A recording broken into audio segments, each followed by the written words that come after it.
Hey everybody, welcome back to Touch Your Reaction. Sabaton Army, we've got another good one for you today. We're going to be checking out the song Nuclear Attack. This song was requested by Flo Carl 1 and Emmanuel Kohler, or Collar. Don't know how to pronounce it, but Emmanuel, thank you very much for requesting this. It's been on the list for a while. This is one of the songs that was chosen by the patrons to be put out in May. So getting ready to do the June list for Sabaton. We're going to be watching 2.5 videos today. And normally you're like, what are you talking about 2.5? The third video is a live performance, but the sound on it's very sketchy. The video is totally worth it though. So we're going to do a little taste of the video just to get a sample of it so we can all smile a little bit this morning. But I'm not going to subject you to the bad audio quality of the live video. So stay tuned for that. We're going to do the lyric video first, jump into the Sabaton history, and like I said, we're going to have a little bonus live on the end that is pretty guaranteed to put a smile on your face. Let me just say that. I normally don't guarantee stuff, but if you're not smiling when you're watching this live, then I know if you haven't seen it already, you're probably out there going, what the hell is he talking about? They got a live for Nuclear Attack that's going to make me smile? Weird. Okay. So stay tuned, and I promise you, if you haven't seen it before, you will be smiling in the first 5 seconds. All right. Not going to waste a lot of time on the front with promo. Just want to thank everybody who's been supporting the channel, liking the videos, commenting down below, recommending stuff for me to watch, joining the Patreon, subscribing, all that good stuff. Thank you guys for helping support the channel. I'm having a great time doing this, and it's so much fun to meet people and talk to people from around the world who have different opinions and views on things. A lot of people think they're going to offend me in the comments when they start talking trash about things that the U.S. have done, but I know the U.S. has done some fucked up shit, and you're not going to hurt my feelings by pointing it out. And hell, what are we watching today? We're watching Nuclear Attack, the only country who's ever actually used atomic weapons in combat. Now, this is kind of a topical subject since right now Russia's invading Ukraine, and Putin's threatening he might have to go to nuclear weapons if things don't start to go his way. I don't know, but let's hope that never happens. And I've kind of been topical the last couple of weeks because last weekend was all Russia stuff. It was what was it? Panzerkampf and oh God, how can I not remember this song? Oh, Defense of Moscow. I love Defense of Moscow. Matter of fact, we had karaoke night last night here at my house, and I sang Defense of Moscow at karaoke in my house last night. It was great. I wish I had a couple other people to sing with me because it's kind of hard to do the chorus on Defense of Moscow if you don't have a bunch of people singing it with you. It sounds kind of flat with one person singing it, but I had a blast singing it, and man, I tell you what, that song is creeping up into maybe my top 3. I love that song. Defense of Moscow is a great song. All right. I'm going to be open-minded here going into Nuclear Attack. You guys know that some of the older Sabaton stuff doesn't hit me the same way the new stuff does, but hey, let's be open-minded. Let's jump into this lyric video. Yeah. I got my cup of tea here. This lyric video is brought to us by Piscator. Piscator does a great job on these lyric videos for Sabaton. So without further ado, let's go ahead and jump into Nuclear Attack by Sabaton. Here we go. Prepare for nuclear attack!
All right, so far, not super impressed with the first verse. I do like the chorus. The chorus is pretty good. Obviously, most people know the story behind the nuclear attacks in Hiroshima and Nagasaki, and I do see that they're telling the story here. I don't imagine I'm going to learn too much in the history, but I'm excited to watch it because Indy always finds little nuggets of information that most people don't know about and teaches us about it. So again, you guys all know me. This is an older Sabaton song. The I don't feel like the flow is working on that first verse. I do kind of like the chorus is pretty good. The music is pretty Sabaton. You know what I mean? It's. I'll tell you right now, this song is not going to be in my top 10 at all. It may grow on me. A lot of times I'll pause a video and say something about a song, and then immediately after I unpause it, it changes. So far, I could tell right now this isn't going to be one of the songs that I'm jamming out to around the house. Just being honest. Don't hate on me.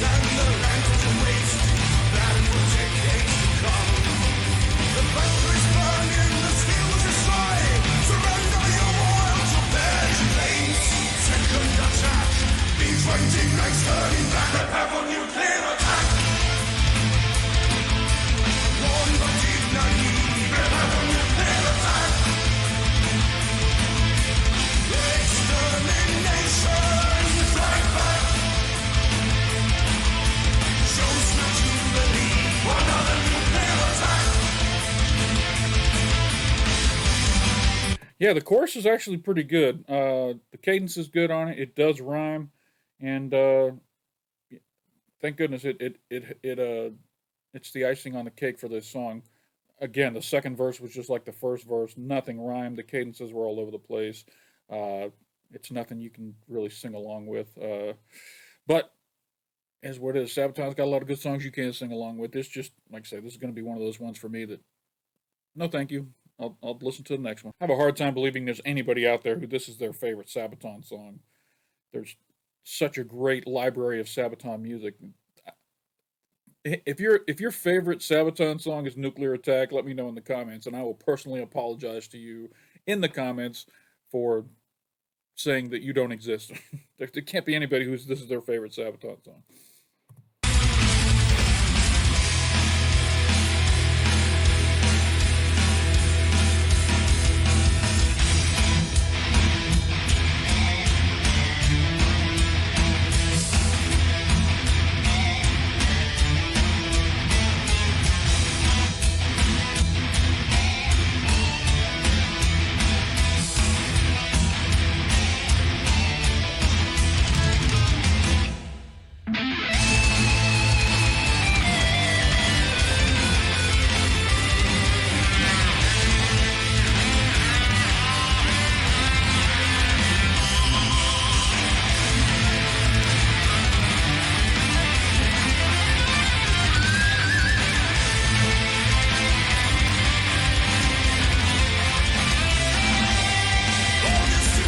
Holy shit. That was a hell of a guitar solo in this song right there. I'm normally, not expecting these older Sabaton songs to hit me, but I'm going to go back and listen to that again. Since we only have one music video to watch on this particular reaction, I want to go back and hear that guitar solo again because that was really good. Oh, God, man. Am I going to start liking this song? I don't know. Those first two verses were rough. I do want to hear this guitar solo again, though, so I'm sure you guys don't mind. It's a good guitar solo. Sounds great. Is this Tolbert England? I think his name is Chris and Tommy. This is probably Tolbert from back in the day. I have no clue. I'm sure we'll find out in the history maybe. All right, here we go. Ready?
Wow, yeah. So the guitar solo is going to be the best part of this song for me, personally. That was really good. I also I don't give Hannes enough credit a lot of times for killing it on the drums back there, but I could really hear the drums on this one, complementing the guitar solo really well. Very nice. Let's go ahead and finish this up. August in Black, B29's coming back.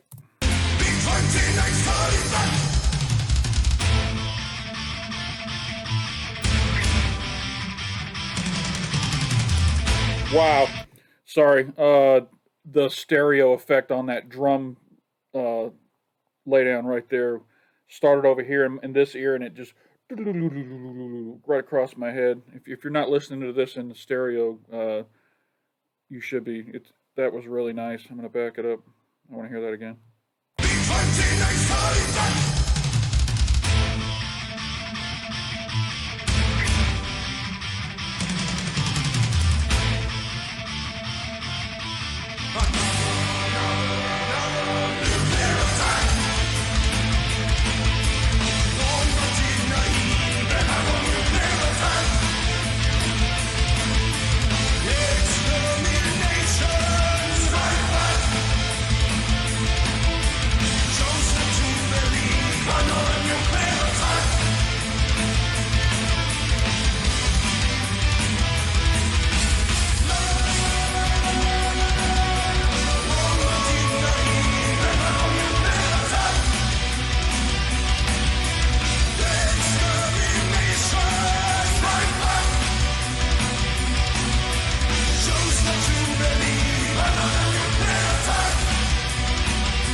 Hmm.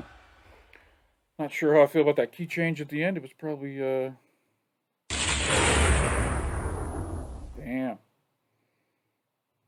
Right. Nice little Piscator commentary on the end there with the before and after pictures. All right, let me see. Let me talk about this song real quick because we're going to jump into the history. The first and second verses were, in my opinion, just a mess. But the chorus, the guitar solo was amazing, and the end of the song was good. It was good. I didn't have any problems with the end of the song. It's just those first two verses are so clunky, in my opinion. Uh, I think if they could go back and rewrite some of their songs, clean them up a little bit, this would be a really good song if they just cleaned up those first two verses. The cadence was all over the place. There was no rhyming whatsoever, and it's just kind of hard to, you know. A lot of people hit me up in the comments and they're like, "Music doesn't have to rhyme." You're right. Music doesn't have to rhyme. There's a lot of good songs out there that have lyrics that don't rhyme, but music that does rhyme tends to be more pleasing to the ear in most cases. And get off my damn soapbox again. Let's go ahead and jump into this Sabaton history. Now, I've talked a lot about on this channel that I'm learning tons of stuff about European history from Sabaton and their songs.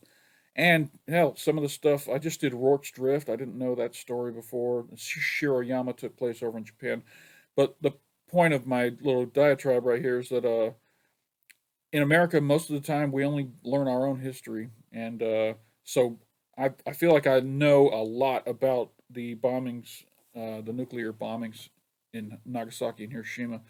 Um, but I'm also excited to see what Indy teaches us here because there's always new information. So I am going to go ahead and jump into this and quit rambling. I feel like I've been rambling a lot today. Sorry. It's Sunday morning, like 10:30 a.m. where I'm at, and I had a long night last night karaoke and did like 8 hours of karaoke last night with my friends. But I'm excited to wake up and get into this Sabaton stuff. This is Sabaton history number 74: atomic bombings, nuclear attack. Here we go.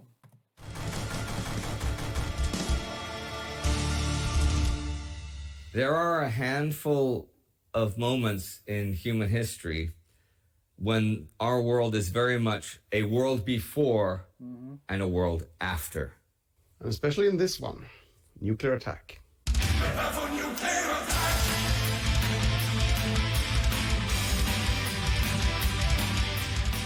April 1945. Mere hours after Harry Truman is sworn in as American president after the death of Franklin Roosevelt, he is led to a meeting with Secretary of War Henry Louis Stimson. Stimson tells the new president about the real purpose of the secret Manhattan Project, laying out exactly what the teams of the nation's top physicists and engineers have been working on for so long. Using electromagnetic separation, they have learned that a fast chain reaction can release an incredible amount of energy, harnessing the power of the atom. They have turned that concept into a weapon of destructive power never before created in the history of mankind. From an outside view, the Second World War is wrapping up. Germany's done for, and Japan's surrender seems perhaps only a few months away. However, the alliance between the Western Allies and the Soviet Union is more fragile than ever. With the Red Army marching into Poland, Hungary, and Romania, President Truman watches with worry as the Soviets tighten their grip on half of Europe. The U.S. administration is strictly opposed to the autocratic Soviet system of state control and secret police, but they still may need Soviet help to bring the war against Japan to a quick conclusion. It has become a political poker game between the two power blocks, and each asset a card that is thrown onto the table. But now, with the atomic bomb becoming a reality, the U.S. finds itself with an ace up its sleeve and a means to dictate terms to the post-war world. By the time of the Potsdam Conference in mid-July, the final experiments, codenamed Trinity, have proven that the atomic bomb truly works. All right, so I've been going back and forth on whether or not I should tell you anything about my connection to any of the stuff that's in this. But because as a YouTube content creator, you don't want to give too much of your personal life out on the internet, okay? So what I will tell you is that there's going to be a lot of places in this history that I have worked at and been to. This Trinity explosion site right here, I've been there. I've been there. I've been exactly where that bomb went off in the course of my work. That's all I'm going to say. And I'll point out every single place. There's going to be a bunch of them in this video that I've been to through the course of my work. But I've definitely been there. But while the Truman administration sends its congratulations, more and more scientists within the Manhattan Project voice their concerns about the correct use of the bomb's unprecedented killing power. Prominent physicist Leo Szilard is the loudest advocate for a careful approach. He emphasizes that war has to be restrained within the bounds of common humanity. Why not keep the weapon, but not use it? The war will be over soon, maybe 6 more months. A naval blockade will be surely enough to starve the Japanese into surrender. Japan has no allies left, no surface navy or air force, while the U.S. has inexhaustible resources. By unleashing the atomic bomb, Szilard argues, the U.S. will not only lose its moral superiority, but also its industrial advantage. The biggest strength of the American military is that its heavy armament industry can outproduce everyone else on the planet. But an atomic arms race will void this advantage. For now, the U.S. has the monopoly, but it will not keep it forever. How long will the Soviet Union need to build atomics from scratch? 10 years? Maybe 5 if they make use of captured German scientists or spies within the U.S. What would the world become if those fundamentally opposed systems ever made use of the bomb? On the other side stands the U.S. military, which argues that having such a bomb and not using it is unjustifiable to the American people. The invasion of Okinawa cost over 12,000 American soldiers their lives. How many more would die in an invasion of the Japanese mainland? I used to live in Okinawa. Against an enemy that says it will arm its people even with bamboo sticks to avoid unconditional surrender. For many in the military, total war justifies total death. How many millions had already died man-made deaths in World War II? The U.S. Air Force had turned Hamburg and Dresden to burning ruins and had killed 100,000 people in Tokyo. Ultimately, the bomb is not much different in what it would achieve, they argue, but instead would save a great many American lives. The bomb itself has to be the message: unconditional surrender or total destruction.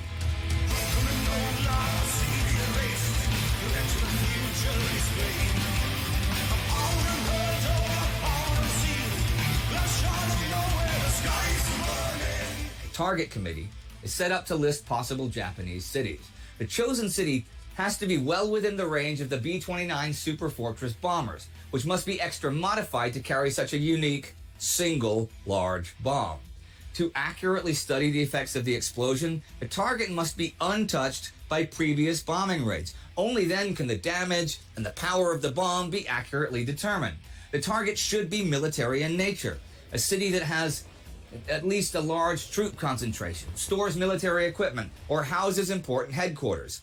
Eventually, the choice comes down to two cities. The first is Kyoto, the ancient capital of Japan. Not only does it have a large industrial area, it's also the intellectual center of Japan. Destroying it would have a large psychological effect on Japanese society. The other city is Hiroshima. It has an important army embarkation port and a huge urban area. Additionally, the surrounding heights there would add a focusing effect to the blast damage. Secretary Stimson is appalled by the coldness of the calculations, and he personally forbids the destruction of Kyoto. If they have to kill a whole lot of people, then at least they can spare their history and culture. Hiroshima is top of the list. So they calculate the correct height of the detonation, the radiological effects, and the predicted expenditure of the bomb's energy. The first bomb... I wonder if they would have just chosen a target that was just like an island. You know what I mean? Just an island that's off the coast of Japan that maybe has very few people living there, just to kind of show them the awesome power of the weapon and not have to kill so many people. I wonder if that would have had the same effect. I know it took 2 bombs for them to actually surrender, but I wonder if there could have been 2 bombs at a lot less populated location and still got the same effect as far as getting the Japan to say, all right, enough is enough, we surrender. Just curious. I mean, it's easy to look back in time now and second guess what they did, but man, that was a lot of lives lost, and I'd hate to think we could have gotten the same results with hitting a lesser target. Little boy is expected to have the same impact of an I've been in that room, just so you know. That room right there, I've been in it. amount between 5 and 20,000 tons of TNT. The Trinity testing has proven that their theories work. I've been everywhere on this picture right here. But there is still a lot of speculation. Would a chain reaction maybe set the whole atmosphere of the Earth on fire? Who really knew? The men on board the designated B-29, nicknamed Enola Gay after the pilot's mother, know little of all those discussions and speculations. On the night of August 6th, they load the 9,700-pound armored cylinder into the compartment of the bomber and take off towards Hiroshima. Yeah, I wonder how much the crew of that plane had any clue what they were about to do. You would imagine it's super top secret, and all they might have just told them is, we've got a new bomb that it's very powerful, and we want you to go drop it. But I doubt that they had any understanding of the magnitude of what they were about to do. That would surprise me if they actually knew. At 3 a.m., the weaponeers begin readying the bomb, preparing its triple fusing system. At 6, they approach Iwo Jima and are joined by other planes that will observe and photograph the results. At 7:30, as they climb to the bombing altitude, the internal batteries of Little Boy are activated. The weather reports are favorable. The crew of the Enola Gay put on their flak suits and anti-glare goggles and prepare for the countdown. At 8:15 a.m., the bomb bay opens and the bomb drops. As Little Boy falls to Earth, the arming wires are removed, starting its internal clocks. As the bomber banks away, the bomb's radar activates, sending signals towards the ground. At the predetermined altitude, an electrical signal reaches the fusing system, closing the circuit. 43 seconds after Little Boy leaves the Enola Gay, a bright light fills the plane and the first shockwave violently shakes it. Behind them, Hiroshima vanishes in a boiling mushroom cloud. And the world was changed forever. There was the moment before that bomb was dropped and everything after. Just crazy where we are. And I'll tell you the real crazy things. They probably discussed this in this history, but the stuff we have today is hundreds and thousands of times more destructive than what they dropped back then. They have perfected this science and made it compact and small and so much more deadly. It's just really scary. I mean, I hope we never have to ever find out what that'll look like, ever. Very scary.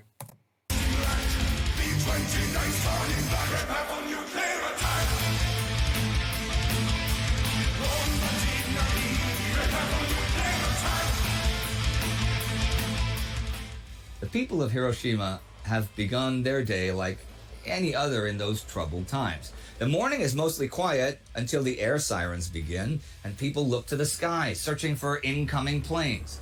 The evacuation program has reduced the city's inhabitants to around 245,000 people, and almost no one that is lucky enough to survive the day remembers hearing the sound of the bomb's explosion. For them, it is a noiseless flash, followed by a wave of unimaginable heat. Everything close to the explosion is immediately obliterated as the pressure wave advances at 2 miles per second. Most homes in Japan are made out of wooden frames and wooden walls, which instantly collapse or burn as the released thermal energy engulfs everything in a blue-green fireball. Those further away who watch the bomb explode are immediately blinded by the flash. Survivors soon wander the streets, escaping the fires of their homes. Their clothes are torn to rags, their swollen faces blistered, their skin, black from third-degree burns, peels off their bodies. Like sleepwalkers, they wander through the smoldering ruins that were their city moments before. The child, making a suffering, groaning sound, his burned face swollen up, balloon-like and jerking as he wanders among the fires. The old man, the skin of his face and body peeling off like a potato skin, mumbling prayers while he flees with faltering steps. Another man pressing with both hands the wound from which blood is steadily dripping, rushing around as though he's gone mad and calling the names of his wife and child. My hair seems to stand on end just to remember. This is the way war really looks. 140,000 people die in the immediate explosion of the bomb. Thousands more will soon die of their wounds, but even those who survive the initial bomb cannot escape the radiation. Those exposed to the direct gamma radiation are slowly dying already, suffering for years. After 5 years, the number of dead rises to 200,000. But despite the nightmarish reports, the war is still not over. And Fat Man, the implosion bomb, is being ready. I've been there. I've been right where this bomb is sitting. I've been there. A new target is at the top of the list. This time it is the city of Nagasaki, and another B-29 bomber soon takes off. 70,000 will die this time, and Japan will finally surrender. The atomic age has begun. Scientists are already working on improved implosion systems and the potential of thermonuclear fission that could unleash the equivalent of over 100 million tons of TNT, dwarfing Little Boy and Fat Man by far. The Second World War is over, but the world has entered an era potentially far more frightening.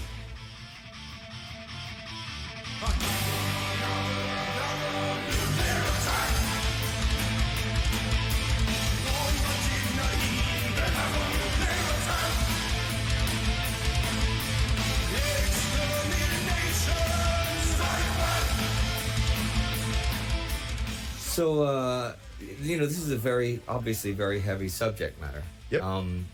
Is it something that you thought about first and said we should write a song about this? Or how did the song evolve? Was it music first, lyrics first? Or?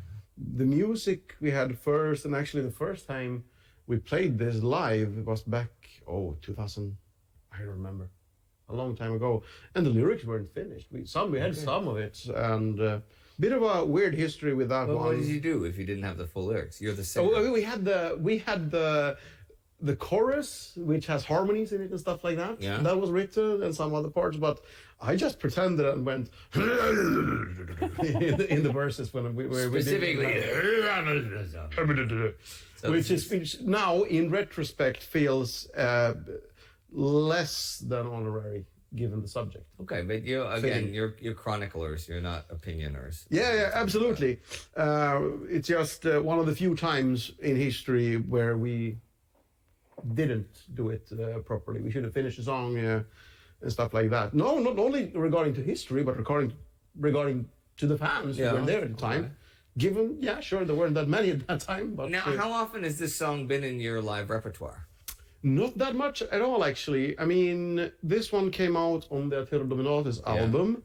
We did the first, Nightliner European tour with Edguy and Dragon Force in early 2006. So we had just actually, funnily enough, we had to accelerate the recording. We did the recording and mixing and mastering of that album in like 3 weeks. So, I mean, it was tumultuous times, and when we got out on tour, that album hadn't been released. You know, after a while, we're going in and doing The Art of War, and had a lot of songs that became very popular. Sure. So by that time, I think already by the next album rotation, unfortunately, Nuclear Attack got Well, this leads to an interesting question. Because at this point, you have dozens and dozens of songs, and you'll release another dozen every 2 years or whatever, something like that. And of course, with a new tour, the Great Tour, for example, you want to play a lot of the songs from the new albums. Do you really miss playing a lot of the older ones sometimes? Do you get to throw them in often enough and mix it up? It's different. Some of them are truly good to be rid of them. Some of them, I'm glad he said it. The man knows. The man knows. Name one. Oh, I'm not going to do that. Okay. Yeah. You know, every time we do a set list for a tour, this is a kind of a, what do you call it, common question among fans. And it's really tricky for us because people are, in general, appreciating the era of a band, not only us, where they discovered the band. Of course. So we try to, sometimes we reactivate an old song, like we did with a song called 7734. We did it now with Angels Calling. So we're constantly looking for ways to sneak in a few, gems. One thing I really, really liked on the Sabaton cruise last December. Oh, no. was- Don't show it. Don't show it. He's going to spoil it. This is the live I was going to show you guys. They're going to show it. They're going to show it right here. I might not get to show you guys the live because it's from that Sabaton cruise. Here we go. The two shows, you do two shows, and you play different songs. Yeah, but it's also during those shows, because if you catch us, for example, at a festival, there's going to be a good chance for us to get new fans. So what we want to do is play a bit more of a party set, a bit more of a greatest hits. Try to get some new fans in there. I think you should just play Resist and Bite like 20 minutes. We only work in Belgium. Sorry, I love that song. That's my favorite. Oh, really? Yeah, it's my favorite. And actually, it never was, but it was when you guys played it live on the Sabaton cruise. Okay. And I was like, I never understood that song until I heard it live. Okay, And it's weird. I mean, some songs turn into something different live. Yeah. And Nuclear Attack, I would say. Yeah, totally. There's been at least 10 examples of songs that I have listened to since I've been reacting to Sabaton, and I wasn't too fond of the song, and then I see the live performance of it, and I'll tell you the craziest one, the one about Auschwitz. What the hell was that one called? You guys are screaming it at the screen right now, but I can't recall it right now. But that song, the live version was great. It really turned me around. I watched 20 minutes worth of history and watched the song and the lyric video and everything. But when I got to the live, man, they did an amazing job on the live. And it really turned me around on that song. God, what the hell was the name of that song? I'll just put it down here below when I do the editing. You guys all know what it is. You're screaming at the screen, dummy. It's this. All right, let's jump back into this. But yeah, totally true. It is one of those songs. Okay. It actually works amazing live. I really love performing it. Well, maybe in the next couple of years, when you're allowed to play shows again, you can bring back Nuclear Attack one day. As soon as this lockdown is over. Well, hopefully it'll be over by Sabaton Cruise time, because then they'll play Resist and Bite and Nuclear Attack, but on 2 different nights. So that Thanks for making promises, man. I'm not promising. I'm not in the band. I can say what I like. I can say the first night they're going to play this and this and this, and the editors can go, no. You're adding buzzes, aren't you? Oh, and of course the '90s R&B favorites. Yeah, but they're always going to be there. Well, that's the second day. That's the second day of the Sabaton Cruise. Yeah, we should have you perform that. We should. Actually, we should have me on the next Sabaton Cruise. I'm just throwing this out. Okay. And you can't say yes or no when the camera's running. You can decide afterwards if it does. Okay. It's probably going to be no. Right? but you can't say, okay. Okay. The second day of the Sabaton Cruise, right? We should have me in the piano bar with the grand piano. Liking it so far? Yeah. Playing Sabaton songs, right? Mm-hmm. But as 90s R&B songs. I love it. Honestly, Yeah? let us know if you want that. I would. Come on, that'd be no, fun, no matter right? how you want Yeah, they're going to sell out tickets to that cruise. to play them in a piano bar, Yeah. sing along. We could have people around. I'm a really good piano player. Trust me on this. So it'll be okay. do you think? Cool. All right, Do deal. it. A deal. A deal. All right, I got it. Oh, don't shake hands, by the way. Corona. Oh yeah, right. I've already had it. You already had it, yes. So- I haven't. Can we zoom in on that?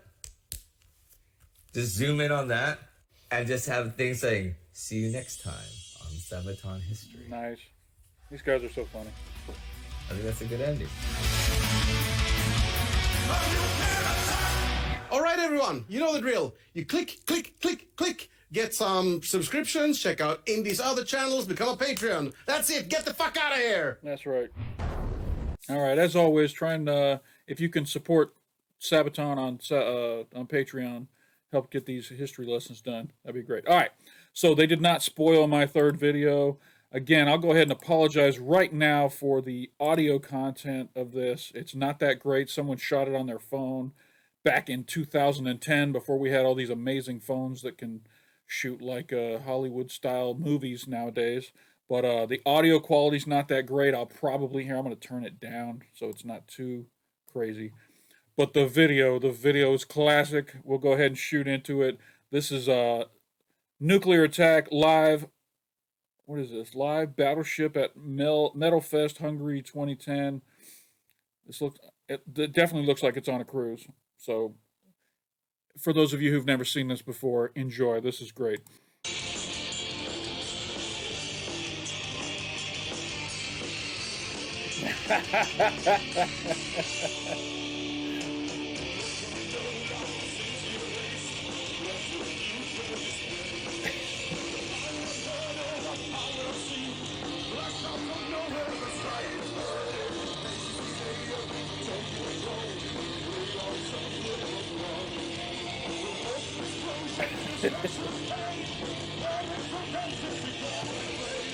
Yes, Joachim is wearing a nice little tiny pair of shorts, and that's all. Barefoot, no shirt, no pants, and looks like they're playing. Hell, this ship looks tiny compared to, it's just great. It's a great venue, and I bet it was a blast to be in this room.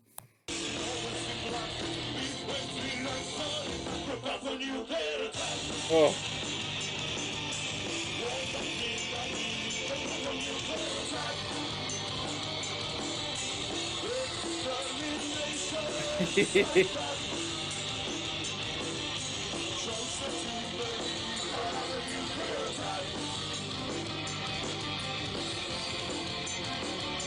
All right, that's all I'm going to put you through.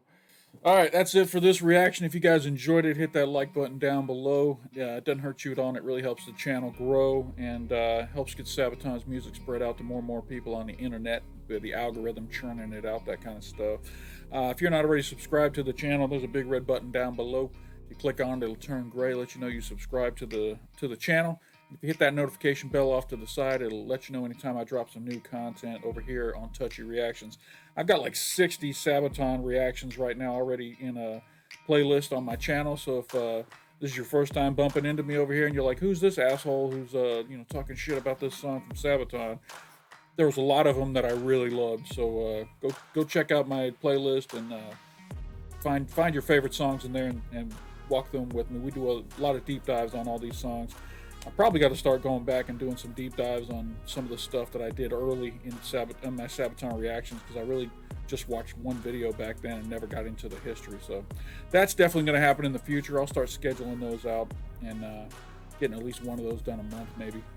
Go back and read those. I definitely want to redo. Oh man, I got to redo 82nd All the Way. Night Witches I got to do again with a deep dive.